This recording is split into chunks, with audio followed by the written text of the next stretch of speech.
अस्सलाम वालेकुम, this is ODA फक्सट फ्रॉम डिफेंस आउटपोस्ट। तो पिछले 1-2 दिनों से JF-17 ब्लॉक 3 से रिलेटेड सोशल मीडिया और मेन स्ट्रीम मीडिया के ऊपर कुछ काफ़ी बड़ी डिस्कशंस चल रही हैं। मेनली बिकॉज यहाँ पर काफ़ी कंट्रीज़ ने इस एयरक्राफ्ट को लेकर जो एग्रीमेंट्स हैं वो करना स्टार्ट कर दिए हैं पाकिस्तान के साथ। तो इस टाइम के ऊपर ये एयरक्राफ्ट जो है वो एक हेडलाइन बना हुआ है जिस तरह से रैपिडली इसके ऑर्डर्स पाकिस्तान को रिसीव हो रहे हैं। एंड इस पूरी सिचुएशन से रिलेटेड अब पाकिस्तान एयरफोर्स के बारे में एक बहुत ही इंपॉर्टेंट रिपोर्ट आ रही है, एक अपडेट आ रही है कि जो हमारा पाकिस्तान एरोनॉटिकल कॉम्प्लेक्स है जहां पर JF-17 ब्लॉक 3 की जो एक प्रोडक्शन लाइन है वो ऑलरेडी मौजूद है और वहां से एयरक्राफ्ट मैन्युफैक्चर हो रहे हैं। और इस टाइम के ऊपर अगर बात करें तो पाकिस्तान एरोनॉटिकल कॉम्प्लेक्स की जो ईयरली मैन्युफैक्चरिंग कैपेसिटी है वो 24 to 30 एयरक्राफ्ट की है, जो कि अगेन यहाँ पर क्योंकि बैकलॉग ज्यादा बढ़ रहा है, ऊपर से पाकिस्तान एयरफोर्स की अपनी भी जो डिमांड है वो बढ़ रही है, तो अब यहाँ पर एक प्राइम रिक्वायरमेंट क्रिएट हो रही है कि पाकिस्तान एरोनॉटिकल कॉम्प्लेक्स की जो प्रोडक्शन कैपेसिटी है उसको इंक्रीज किया जाए। तकरीबन 50 यूनिट्स पर एयरक्राफ्ट जो है वो एट ए टाइम हर ईयर प्रोड्यूस करने की केपेबल होनी चाहिए। मींस के कहीं ना कहीं अब यहाँ पर एक सेकंड प्रोडक्शन लाइन को ओपन करने की बात चल रही है जिससे ये जो सारे एक्सपोर्ट ऑर्डर्स इस टाइम के ऊपर रिसीव हो रहे हैं इनको केटर किया जा सके, बिकॉज हर कंट्री की रिक्वायरमेंट जो है वो अर्जेंट है।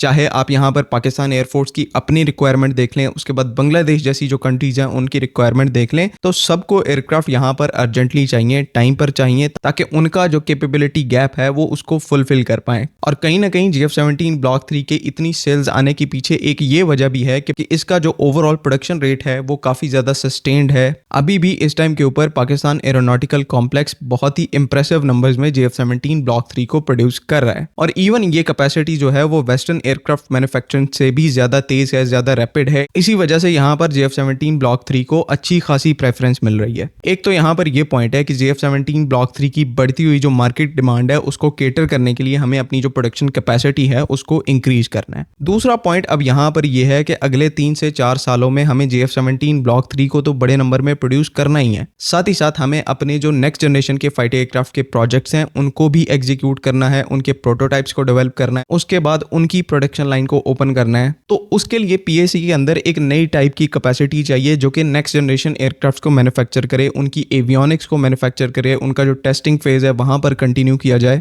इसमें PFX का भी प्रोजेक्ट शामिल है। उसके बाद कान या फिर इकबाल जो स्टेल्थ एयरक्राफ्ट है तुर्की का, उसको यहाँ पर पाकिस्तान में ज्वाइंटली डेवलप और मैन्युफैक्चर किया जाना है। उसके लिए अगेन आपको यहाँ पर एक अलग प्रोडक्शन लाइन रिक्वायर्ड है और इसको PAC ही क्योंकि यहाँ पर हैंडल करेगी। तो पाकिस्तान एरोनॉटिकल कॉम्प्लेक्स की जो ओवरऑल अपग्रेडेशन है वो यहाँ पर एक बहुत ही इंपॉर्टेंट चीज है। इसीलिए मेन स्ट्रीम में भी इस टाइम के ऊपर इस पूरे टॉपिक को लेकर बात चल रही है कि पाकिस्तान एयरफोर्स को और पाकिस्तान एरोनॉटिकल कॉम्प्लेक्स को अपनी जो मैन्युफैक्चरिंग कैपेबिलिटी है उसको यहाँ पर इंक्रीज करने की जरूरत है। और ये एक बिल्कुल वैलिड पॉइंट है। जिस तरह से हमारी आर्म्स की डिमांड ग्लोबल मार्केट के अंदर बढ़ रही है, ये एक लॉजिकल टास्क है कि आप अपनी मैन्युफैक्चरिंग कैपेबिलिटी को और ज्यादा इंक्रीज करें। लेकिन इसमें यहाँ पर एक बहुत ही इंपॉर्टेंट पॉइंट है और ये एक पॉजिटिव पॉइंट है कि लोग तो अभी इस चीज को सजेस्ट कर रहे हैं कि हमें अपनी मैन्युफैक्चरिंग कैपेबिलिटी को इंक्रीज करना चाहिए। पाकिस्तान एयरफोर्स यहाँ पर ऑलरेडी इस चीज को अंडरगो कर रही है और हमारे पास जो इस टाइम के ऊपर रिपोर्ट्स आई हैं वो और भी ज्यादा इंकरेजिंग है कि क्योंकि पाकिस्तान एरोनॉटिकल कॉम्प्लेक्स जो है वो कामरा के अंदर मौजूद है एंड कामरा के अंदर ही एक ब्रांड न्यू फैसिलिटी को इस टाइम के ऊपर कंस्ट्रक्ट किया जा रहा है जिसका नाम यहाँ पर aerospace design and innovation centre रखा गया है। ये एक ब्रांड न्यू फैसिलिटी है जो कि अपनी प्रोडक्शन लाइन से एयरक्राफ्ट को मैन्युफैक्चर करेगी, उनको टेस्ट करेगी एंड पाकिस्तान एरोनॉटिकल कॉम्प्लेक्स की जो ओवरऑल मैन्युफैक्चरिंग कैपेसिटी है उसको तकरीबन यहाँ पर डबल किया जाएगा इस नई फैसिलिटी के ओपन होने के बाद। और यही सेम फैसिलिटी जो है वो नेक्स्ट जनरेशन टेक्नोलॉजीज के अंदर एक्सपर्टीज रखेगी, यानी कि हमारे जो नेक्स्ट जनरेशन एयरक्राफ्ट के प्रोजेक्ट्स हैं, चाहे वो कान है चाहे वो PFX है, उनको भी यहाँ पर ये जो नई फैसिलिटी है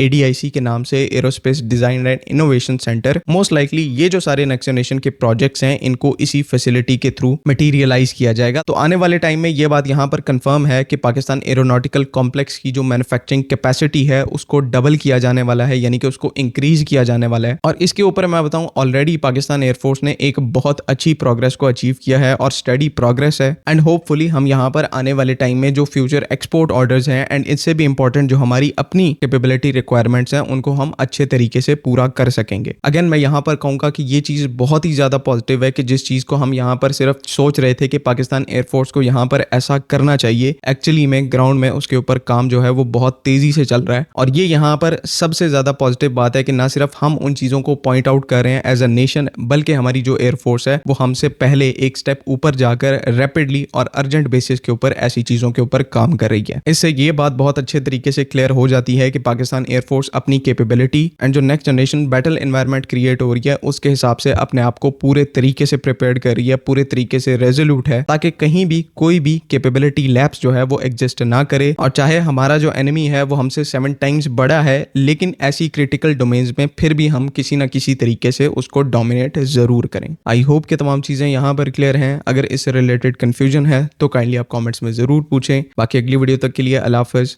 पाकिस्तान जिंदाबाद।